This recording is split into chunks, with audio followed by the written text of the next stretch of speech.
એ માને જ નહીં, એને ક્યાં જરૂરત છે, એને કઈ થયું જ નથી હજુ, એને પૈસા સિવાય મગજ જ ન ખુલે.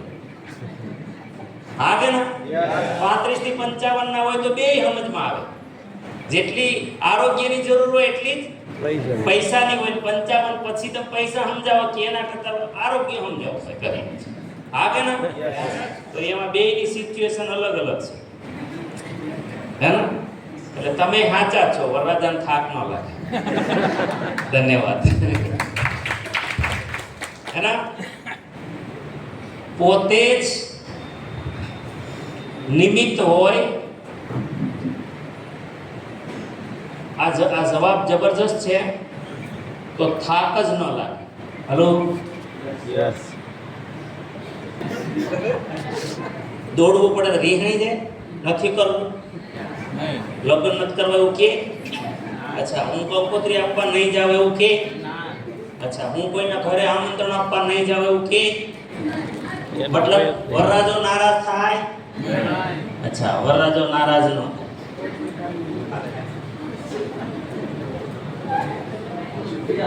એને વરરાજો ન કહેવાય, થાય. હા, ઉલટાનો એ શું કરે? બીજાને મનાવે. શું કરે? મનાવે. ભાઈ નો આવતા હોય, ફુવા નો આવતા હોય, બનેવી નો આવતા હોય, કાકા નો આવતા હોય, બાપા નો આવતા હોય, પડોશી નો આવતા હોય, તો શું કરે? મનાવે. જસુભાઈ જેવા હોય તો કે જાવા દે. બધાય પાસે મનાવે.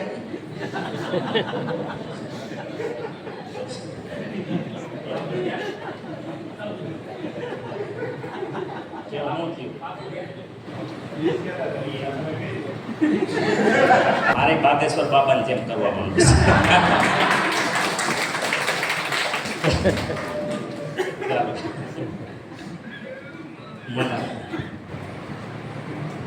ઓકે, પાછળ એક જવાબ હતો કોક પાસે હજુ. હા બોલો ને કિરણભાઈ. ભોજન ઘરમાં કરવાનું હોય, હે ટાઈમ ન હોય, બધું પૂરું થાય ત્યારે એ તો બધા ઓમાં આવી જાય. તમે કીધું એમાં આવી જાય. જે છે રાત દિવસ એક કરે, ફ્રી ન હોય. હે રાત દિવસ એક કરી દે, ખાવાના ટાઈમ પછી હજી કોઈ હાથ ઉપર કર્યો? આ બાજુ કોને કર્યો? આવી ગયું? શેમાં આવી ગયું? આવી ગયું. બહેનોમાં તમારે કંઈ? હે ઓકે છે કિરણભાઈ, તમે કંઈ કહેતા હતા? હું બોલો બોલો. કોણ બોલતું? કોણ? મધુબેન.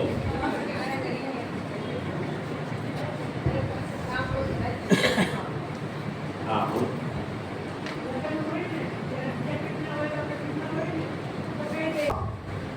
બધા માંદા થઈ જાય કદાચ, દોડા દોડી એટલી દોડી. ઉનાળાના લગ્ન હોય તો લગભગ બીમાર થઈ જાય માણસ, હે ને? ભયંકર ગરમીમાં. પણ માંદા થઈ ગયા હોય તોય દવા ખાઈને કે ગમે એ રીતે સ્ટીરોઇડ ખાઈને છેવટે માણસ પસંદ કરે. હા યાર, શું કરે? અને માંદા થઈ જવાય, થઈ ગયા હોય તો શું કરે? માંદા હોય તોય ઊભા થઈને કામ કરે. હા યાર, યસ. ઊભા થઈ જાય. બસ આમાં બધું આવી ગયું. હજી તમે એક્સ્ટ્રા, તમને એમ લાગે કે મારાથી નથી દોડી શકાય એમ, તો તમે શું કરો? મતલબ કે આપણી લિમિટ હોય કે નહીં, તો શું કરો છો?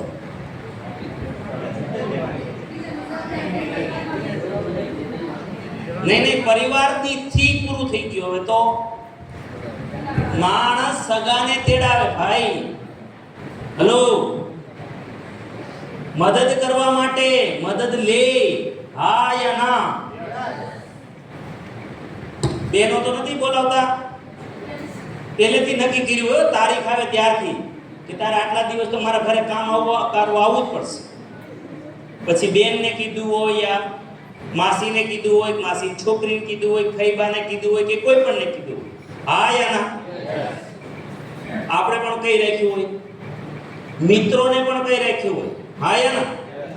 હના? હજુ આપણે જરૂર પડે છે માણસોની આમાં પ્રસંગમાં.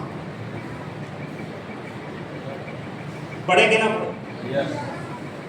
તો દુનિયાભરનું એરેન્જમેન્ટ કરીએ છીએ. શેમાં? અચ્છા, તો આમાં ને આમાં કેટલો ફરક છે? કઈ ફરક છે? તમારો એટલે ક્રાંતિવીરના દરેક વ્યક્તિનો પોતાનો આ પ્રસંગ છે.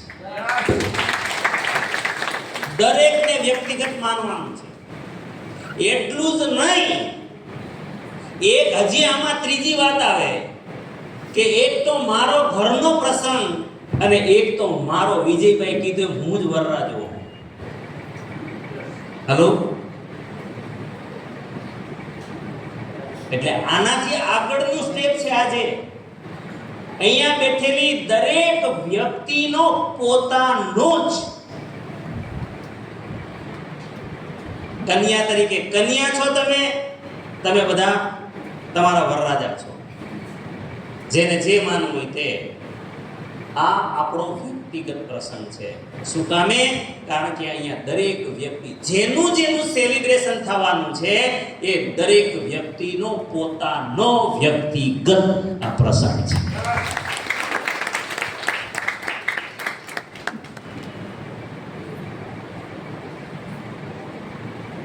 કોનું સેલિબ્રેશન થવાનું છે?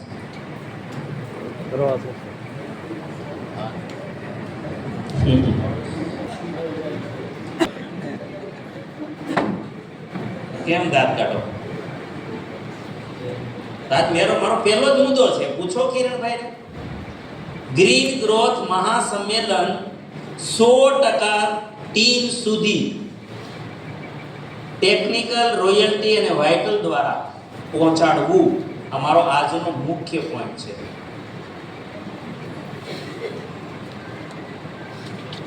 હેલો, શું કામ પહોંચાડું ભાઈ? શું કામ? કમસે કમ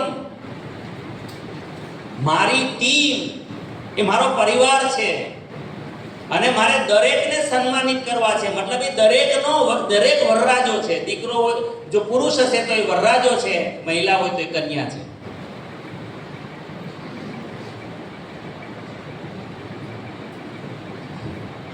હવે આજ આ વાત ઉપરથી તમારે એટલી જ જવાબદારી લેવાની છે. એટલે આ ટોપિક પૂરો. કે જો તમે મને અત્યારે કહી દો